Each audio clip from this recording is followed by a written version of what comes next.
Sejarah mencatat bahwa kelahiran Yesus diperkirakan terjadi antara tahun ke-6 hingga ke-4 sebelum Masehi. Dan tahukah kamu bahwa catatan pertama Alkitab tentang kelahiran Yesus Kristus ditulis 1400 tahun sebelum kelahirannya? Lalu siapa saja nabi yang menubuatkan kelahiran Yesus? Dan nubuatan apa saja yang mengiringi kelahirannya? Saksikan fakta Alkitab berikut ini.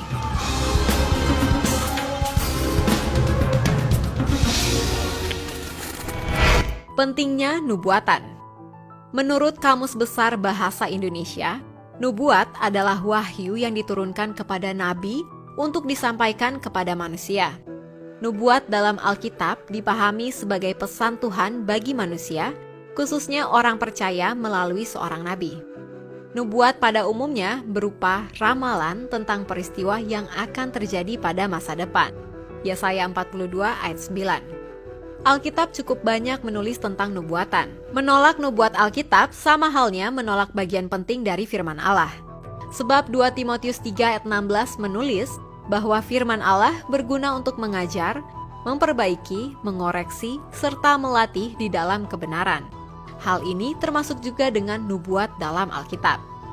Alkitab memiliki ratusan pembahasan seputar nubuat, seperti nubuat mengenai bangsa, kota, kerajaan, dan pemimpin politik, dan semuanya digenapi dengan baik dan tepat.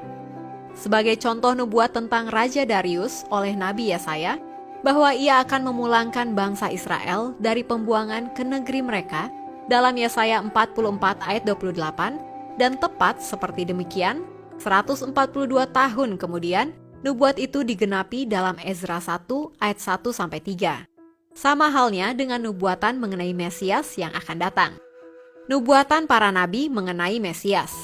Catatan Alkitab paling awal mengenai kehadiran Mesias dituliskan dalam Kejadian 3 ayat 15.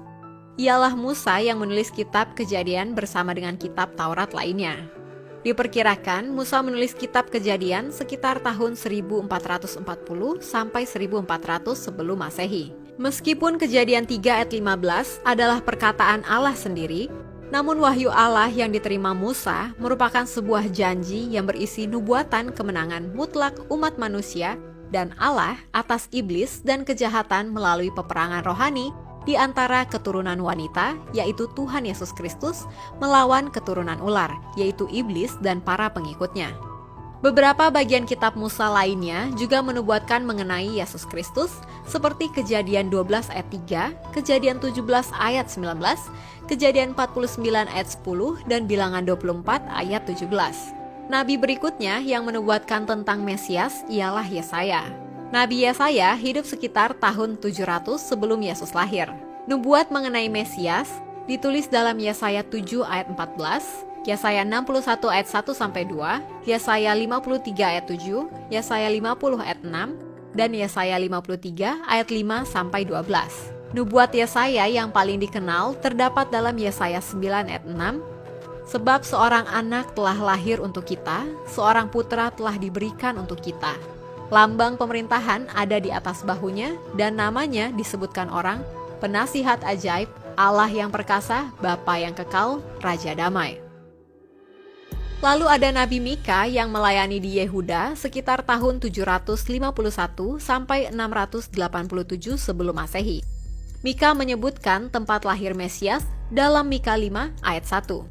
Selain itu, Nabi Hosea yang juga hidup di tahun 700-an sebelum Masehi, juga turut menubuatkan Mesias dalam Hosea 11 ayat 1. Begitu juga Nabi Zakaria yang melayani di Israel pada tahun 500-an sebelum Masehi. Zakaria menubuatkan tentang juru selamat yang ditulis dalam kitab Zakaria 9 ayat 9, Zakaria 12 ayat 10. Beberapa ayat yang ditulis dalam Mazmur juga turut serta menubuatkan tentang Mesias. Setidaknya ada 10 penulis kitab suci dalam Perjanjian Lama yang menubuatkan kelahiran Yesus. Berbagai nubuat mengiringi kelahiran Yesus.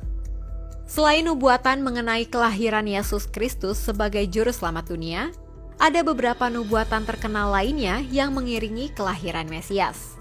Yang pertama, nubuatan mengenai lokasi persis Yesus lahir, yakni di Bethlehem yang dinubuatkan dalam Mika 5 ayat 1 dan tergenapi dalam Matius 2 ayat 1.